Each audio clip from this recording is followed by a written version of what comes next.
I'm Adam Grant. I'm here with Sallie Krawcheck. You may know her as the most powerful woman on Wall Street. She ran Merrill, and she also ran Smith Barney, and now she's the owner of 85 Broads, the business network for women. Sallie, welcome. Thank you, Adam. Talk to me, for starters, about your views on leadership and how they've evolved over the course of your career. Well, leadership is a lot of hard work. I sort of hoped when I was earlier I'd just be a natural leader, or that it was something that was innate. But it's really a learned skill, and it's the result of, I don't have to tell you, thousands and thousands and thousands of micro lessons over long periods of time in which you try a little bit of leadership, it worked. You try this method of leadership, you fall on your face. Somebody gives you feedback, you adjust, and it can be some big lessons at the end of your review. But more importantly, it's those micro lessons that occur. And one of the things that I'm very aware of is that for women, one of my passions is women in business and helping women to get ahead in business, that feedback loop can be broken. That women won't get as much feedback from male bosses as men will get. And so therefore they have to make an extra effort, whether that's unfortunate, good, bad, indifferent, have to make that extra effort, as I did during the entire course of my career, to say, how did I do? Did I do an okay job on answering that question?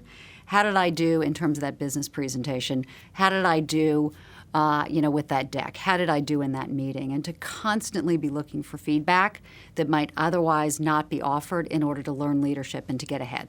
So I think that's a fascinating dilemma to navigate, because one of my mentors, Sue Ashford, spent about the last 30 years studying feedback seeking. Mm-hmm. And she finds that people who actually seek out criticism get better ratings and tend to rise faster. Of course, fishing for compliments is bad, but there's also this risk of being perceived as insecure. If you're constantly asking, how did I do? What could I be doing better? How did you manage that? But I think it's tone. There's, how did I do? Did I do okay? And there's, hey, how could I make that better? What did you think of that? Was that okay?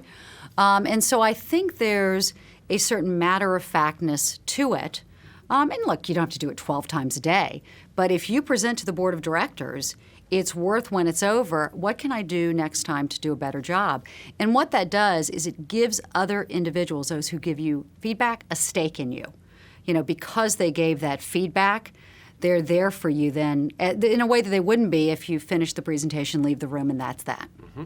Assuming, of course, that you actually listen to their feedback and take it into account the next time around. Well, and this is where people can run into trouble, because if you ask for feedback, you're not going to get positive feedback 100% of the time. And indeed, sometimes you'll get feedback that just doesn't feel right.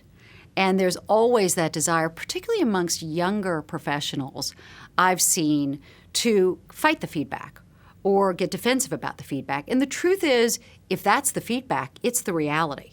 It might not be what you were intending, it might not be what you think, but that's even more valuable if it doesn't feel quite right, because you're learning new information that you can incorporate. Mm-hmm. So you mentioned that seeking feedback is actually one way to increase the investment that other people have in you. And I think that relates to one of your favorite observations, which is that networking is probably the most undervalued skill that people deal with in their careers. What are your favorite tips on how to build a great network? Well, the problem is many individuals think of networking as schmoozing. And what can pop into our head is a couple of folks on a golf course, and then there's a beer afterwards. And I have nothing against that whatsoever. I prefer wine, but beer is perfectly good too. But what a network actually can be is a network of nerve endings, sort of a feedback mechanism. And that you get a certain amount of feedback. If you and I are the only people we know in the world, we'll have a pretty limited set of information. But as you know more and more people, you're able to hear much more quickly about the new piece of research that impacts your company, the startup that can impact your company, the RFP that's being done, the board position that's opened up, you name it, the really talented individual who's now available for hire. And loose connections are more likely to lead to your next business opportunity than your close connections. So it's really having a network out there. And my advice for folks on networking is, and you will appreciate this more than anybody, give. You'll later receive, but you're really planting these seeds that are out there. And many of them, some of them will die and they won't become anything, and many of them will take many, many years before they pay off for you, if at all. Are there favorite acts of giving that you've focused on as you've thought about building your own network? It doesn't have to be big stuff. It doesn't have to be, Adam, I am presenting you with a business gift. But instead it can be, oh gosh, I met with Adam a couple weeks ago and I know he was interested in X and here's an article on X. So let me send it over to him. Or I met someone that Adam would, I think they'd really hit it off. Let me make that introduction to them or offer to make it to them. It's the little things that are out there that one can do, just keeping other people in mind that, that I find come back double and triple time. And in fact, I don't think I've gotten a new business opportunity or a new job from an executive search person, terrific though many of them are, since I graduated from business school. But the opportunities that I've come across have come from my network. So what do most people do wrong then when they build their networks? One problem, obviously, you mentioned is dealing with people who are too similar to you or having a closed loop. Another is focusing on schmoozing or what I can get as opposed to what I can contribute. Any other errors that you see? Well, as we think about women, women as they move through their 20s into their 30s, they're not doing enough networking. And I can feel what so many of them are thinking, I don't have enough time to do everything I'm doing, much less that. But some of the research I've seen shows that as we get into our mid-30s, as some of the gentlemen move ahead in their careers and the women don't, one part of it is who you know, what you know. It's not, are you good at your job? By that time, if you're not good at that job, you're in a different job. But as the individuals get the promotion, it can be those people who've got those strong networks. And so for many women, it's not a network this way or network that way. It's think about networking. And again, it doesn't have to be the day at the golf course. It can be the email connection that occurs. You used a word that's a little bit music to my ears a moment ago, which is research. It's something that we don't hear leaders do very often, but it's something that I've noticed is very distinctive about your writing, that there's often a research shows, or here's what the evidence suggests. How do you stay up to date on evidence, and what advice would you offer to leaders on that? It's so funny. Earlier today, I was saying I consider myself to be a recovering research analyst, and my first job wasn't as a research analyst on Wall Street, but it was very early on, and it was sort of my foundational job. And what I love about research, is you can just vacuum it all up and you can piece a very interesting portrait together from the little bits of research you put together. So I always said as a manager and a leader, I embrace your opinion, I'd love to hear your opinion, but we're making decisions off of facts and off of research. And so I read research like other people read sports magazines or fashion magazines. I'm glad I'm not alone. Oh no, it's a really party time around my house on the weekend as I read research. Well, so the other thing that I've admired most when reading your work over the past few years is how candid you are about failures, especially. Again, extremely unusual to hear a leader with so much experience and so many accomplishments admit, I got fired not once but twice, and here's what I took away from it. How did you get to that level of candor, first of all? I don't know. I think I have an underlying gratitude for the opportunities I've had. If you had told me when I was a girl growing up in Charleston, South Carolina, the 60s and the 70s, that I would be on the front page of the Wall Street Journal, I would have said, what's the Wall Street Journal? But it would have flabbergasted me. And if you'd said then, and by the way, you're going to be fired on the front page of the Wall Street Journal, I would have said, score! Wow, I get to do something that is gonna have an impact. And I still have that sense of I can't believe I get to do what I get to do. It's by accident of birth, it's by accident of who my parents were, that I've had these set of opportunities, which to take nothing away from the hard work, which I worked hard to achieve. But there's a sense of gratitude. And then if you think about all the folks who've helped me along the way, if I can share some of my experiences and keep one young person from making one of the mistakes I've made.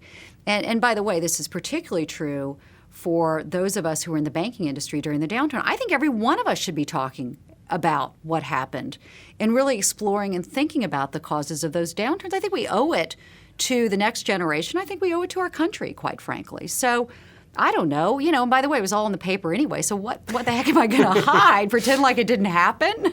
Does that mean it was maybe more difficult to be that open earlier in your career when you had a stumbling block or an obstacle? Nobody cared. So you do reach a point where if you're talking about the stumbling block and you're 30 years old, people are saying you're boring.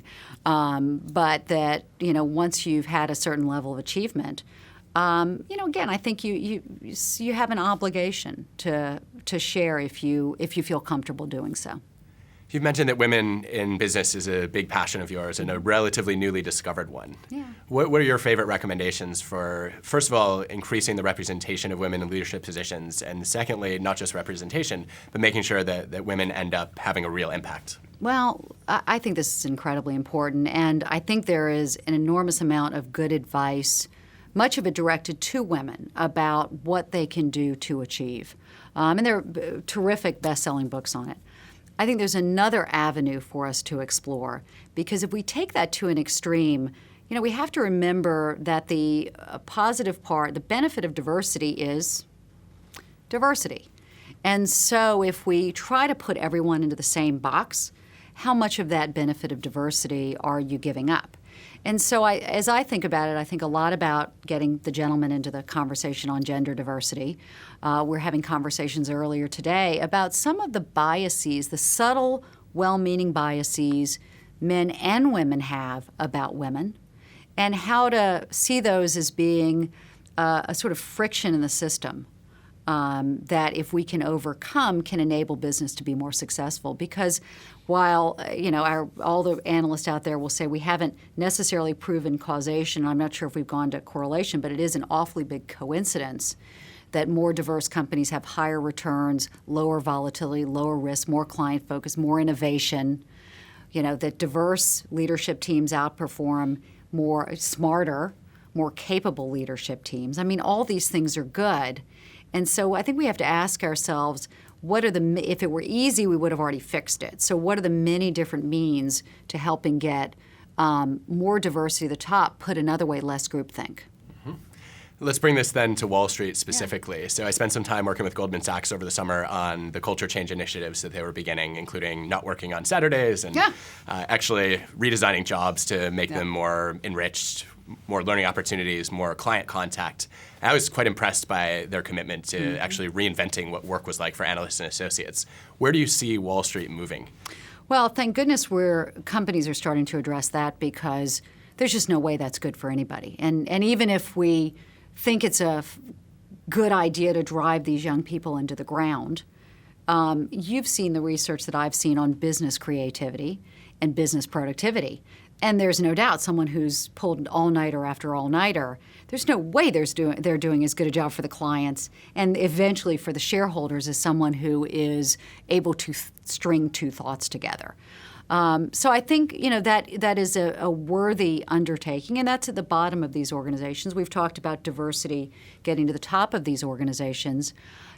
One of the, I think, truly unexamined causes of the financial crisis, and we've spent so much time as a country on the topic of greed as a cause, I'd say a cause we should also be thinking about is groupthink. And while there is in the sort of popular press this view that these were Wall Street evil geniuses who foresaw the downturn, you've probably seen the research that I have that shows that subprime bankers had worse personal real estate performance than the average American. So these were not evil geniuses. These were individuals who bought, who made the soup and ate the soup. And so how do we inject skepticism, questioning, different thinking into these companies? And one is let people get some sleep so they can think. Another is diversity, and I think we need to keep chipping away at this.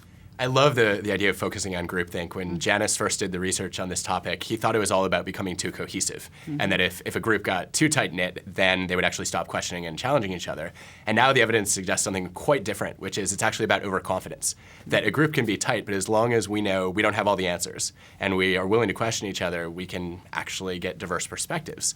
How do you then keep confidence in check, especially as you gain success in your career? Well, I think that's one question. I think the other question is the tone from the top. What I've seen I've worked for 7 financial services CEOs directly, so I think that's more than anybody. And the real question is, how does that CEO encourage an active debate and drive an active debate? And at the best I've seen, oh, come on, Adam, give us your point of view. Take the other side. Okay, you don't believe in the other side, take it anyway. let's argue, and let's scream at each other. Let's really get into this. And on another side, I've seen CEOs who've shut people off and shut people down. We don't have time for this. We don't have the luxury for this. This is the path we've chosen. Let's go. Where they have put quickness of decision-making over quality of decision-making. So I think it's, I think there's an individual question of how does one do that, but I think there's a tone from the top question too, which has to come from the CEO or the business leader as well as the board. What do you do with a leader who doesn't quite appreciate the importance of that? Find another job. Ideally. Well, look, there are sometimes when one has to sort of fold one's tent and go to someplace else, whether it's because there are plenty of companies in this world. You do not have to stay at one company for forever if there isn't the environment one wants, if the company doesn't have the values that one wants. You can try to work from within, but if you're a mid-level employee and the company's doing things that you don't agree with, you're allowed to get another job. Yeah. So you obviously have a chance to make a huge impact on many of these issues through the work that you're doing with 85 Broads. What's your vision? Well, 85 Broads, as I say, the cheekily named 85 Broads, I think is such an interesting business because it's modern in many ways. It's a network. And I'm so fascinated by the idea that if we wanted to accomplish things in business until 5 years ago, 10 years ago, it was a company. And now people can come together with a common goal in a network. So that's fascinating for me to sort of watch how a network can move and evolve. And this is a network around helping women advance their careers and helping companies advance their women, which, as we've discussed, is something that can have a real economic impact. If women were as engaged in the economy as men are, our GDP would be 9% bigger. And in many countries around the world, they'd grow even more. And we've talked, of course, about the positive impact to individual companies.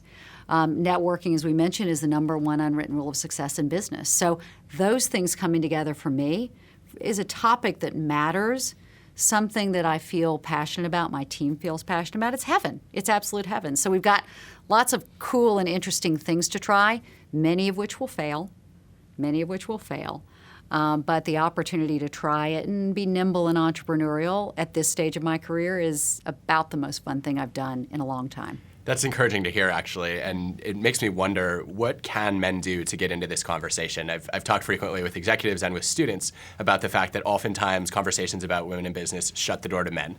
It's a topic that I care a lot about, and it's not always easy to get into that dialogue. So what can we do? Well, I'll take the other point of view, which is I'd say get into that conversation. I have sort of a joke, except it's not a joke, that I often tell when I go to these conferences, in which I say, we've convinced each other. We women all agree that gender diversity matters. But I will tell you, I worked in businesses that were mostly men, and by mostly men, I mean by far mostly men, for more than 20 plus years. And I have to tell you, I've interrupted a lot of gentlemen having discussions a lot of times over that time, and never once did it go like this. Hey, guys, hey, what are y'all talking about? Oh, Sallie, interesting to see you. We're talking about the importance of gender diversity for business. That never happened. And so I'd say get in the conversation.